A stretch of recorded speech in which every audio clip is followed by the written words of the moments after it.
Aujourd'hui, la plupart des sociétés, qu'elles soient industrielles ou commerciales, elles ont un enjeu de transformation numérique pour être plus efficaces dans leurs opérations et pour vendre plus. Et donc, il faut qu'elles recrutent de plus en plus d'ingénieurs.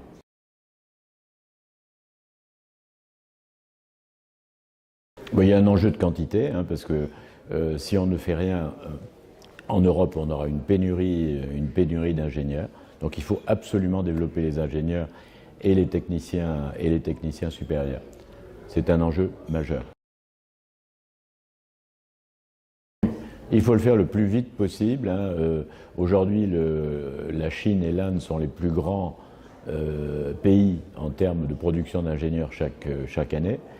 Donc il ne faut pas les laisser gagner la bataille de la connaissance.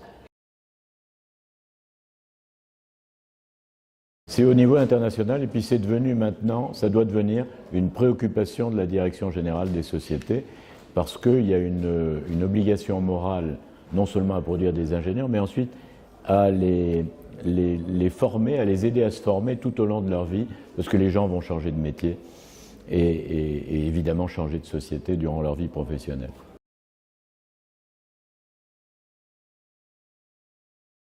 Ben, on appelle ça employabilité, hein,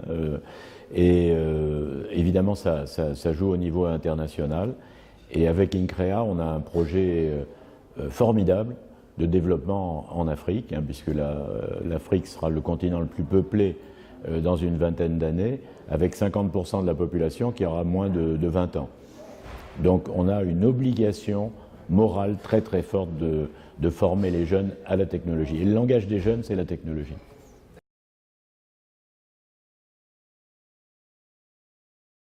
Il faut qu'on arrive à mailler le territoire, hein, et avoir une présence. Aujourd'hui, on a une forte présence dans le nord et dans l'ouest, mais maintenant il faut qu'on couvre l'ensemble du territoire national.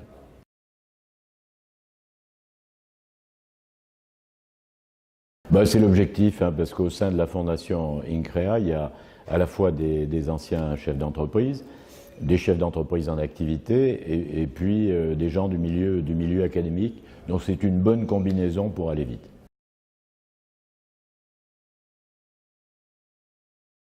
Je crois que d'abord ça va aider, comme je l'ai dit tout à l'heure, la plupart des sociétés ont des besoins d'ingénieurs. Donc au sein des écoles de la Fondation INCREA, ils trouveront naturellement les ingénieurs dont ils ont besoin, formés aux nouvelles technologies. Et puis ensuite, ça participe de leur obligation morale de maintenir l'employabilité des gens. Et je pense que tout ça va aider aussi en partie à résorber le chômage que l'on connaît dans le pays.